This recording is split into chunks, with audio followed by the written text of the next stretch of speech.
কিরে বন্ধু, এইভাবে বসে থাকলে কি চলবে? ভবিষ্যৎ নিয়েও তো কিছু চিন্তা ভাবনা করতে হবে নাকি? আরে বন্ধু, আমি কিসের জন্য ভবিষ্যতের চিন্তা করব? আমার কি বাবার কোনো কিছুর অভাব আছে? হ্যাঁ, তা অবশ্য ঠিক বলেছিস। দেখ, বাবাকে বলতে একটা বাইক কিনে দিয়েছে, একটা ফোনও কিনে দিয়েছে, যখন যেটা চাই সেটাই পাই। তাহলে আমি কেন ভবিষ্যতের চিন্তা করব বলতো? তা অবশ্য ঠিক বলেছিস, তোর বাবার আছে জন্য এইভাবে বলতেছিস। আচ্ছা দোস্ত, দেখ তো রাকিব কোথায়, একটু ফোন দিয়ে দেখতো কোথায় আছে। ফোন দে তো।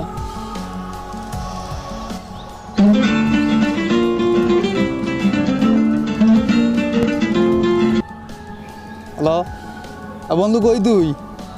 এই তো বন্ধু আসতেছি। তাড়াতাড়ি আয়, তোর জন্য ওয়েট করতেছি বাগানে।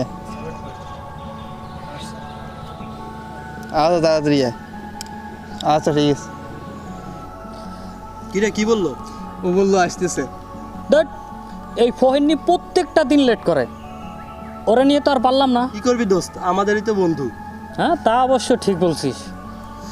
ফকিরনির জন্য আর কত অপেক্ষা করব?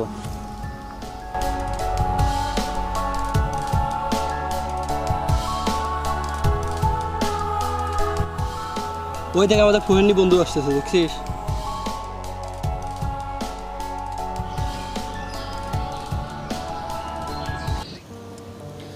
আরে ফহিনী, তোর আসতে এত সময় লাগে? বস এখানে। তো বন্ধু, তোদের কি অবস্থা এখন?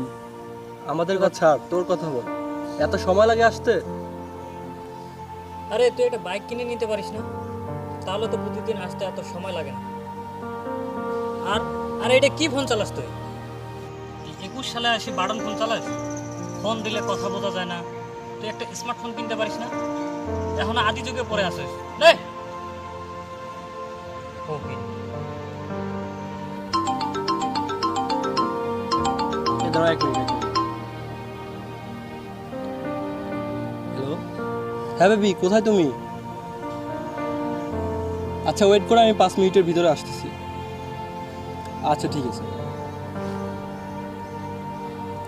আচ্ছা দোস্ত চল, তোর ভাবি রাখতেছে, দেখা করে আসি। আচ্ছা চল।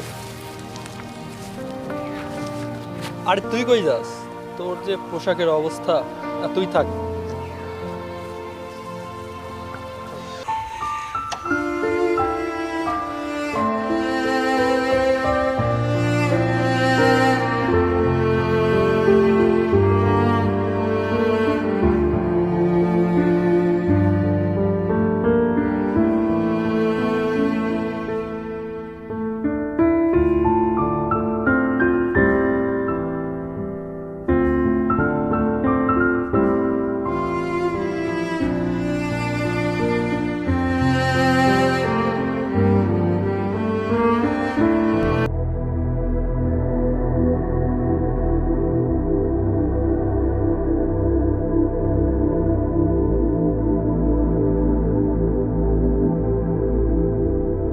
এই যে রাজপুত্র, এদিকে শোনো। সারাদিন কোথায় ছিলা? এভাবে চললে কি হবে?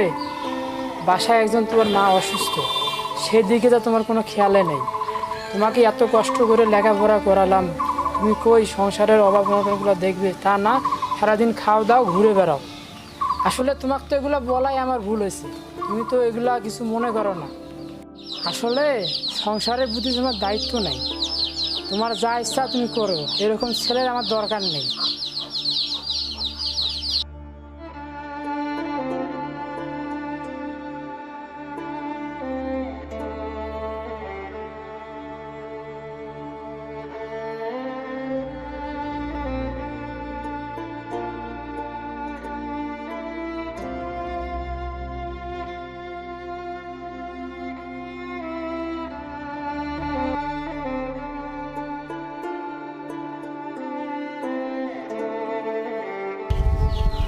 কিছু বলবি নাকি? না মানে একটা কথা বললাম হয়? বল, কি বলবি বল। কলেজে 2,500 টাকা লাগে, তো বাবাকে বললাম। বাবা বললো যে বাবার কাছে টাকা নাই, লেখাপড়া বন্ধ করার কথা বললো বাবা। ভাইয়া আমার বুঝি আর পড়ালেখা হলো না। আচ্ছা ঠিক আছে, এ নিয়ে তো ভাবতে হবে না, যা আমি দেখতেছি, কালকে টাকা দেবো। আচ্ছা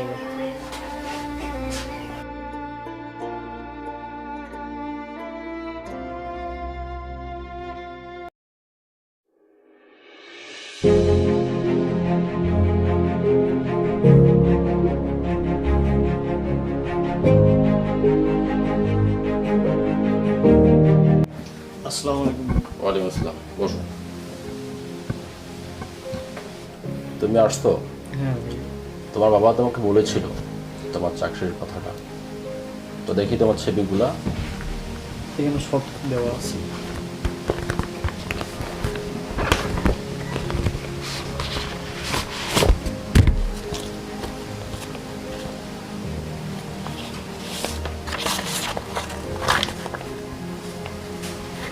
হ্যাঁ, সব কিছু তো ভালো আছে।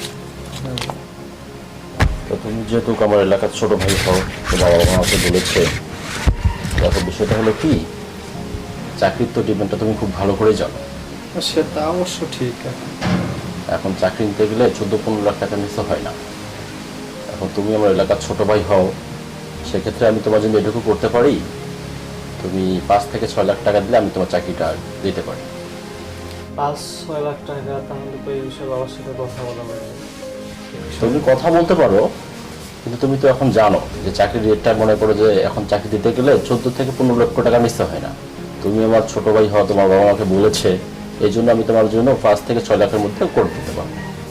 এখন তুমি তোমার বাবার সাথে কথা বলো, বলে আমাকে বলবে। আচ্ছা ঠিক আছে, তাহলে আমি বাবার সাথে কথা বলবো। তো ভাইয়া থাকবো, ঠিক আছে।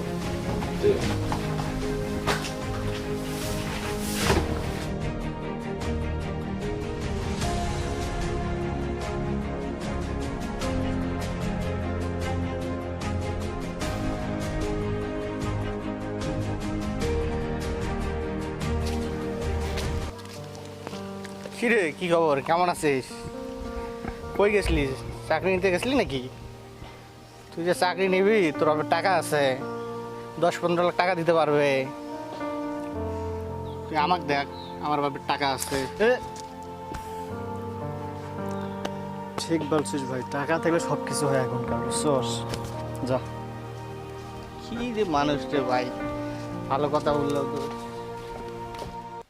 ভাইয়া বাবা বাবা নেই। কি বললি তুই?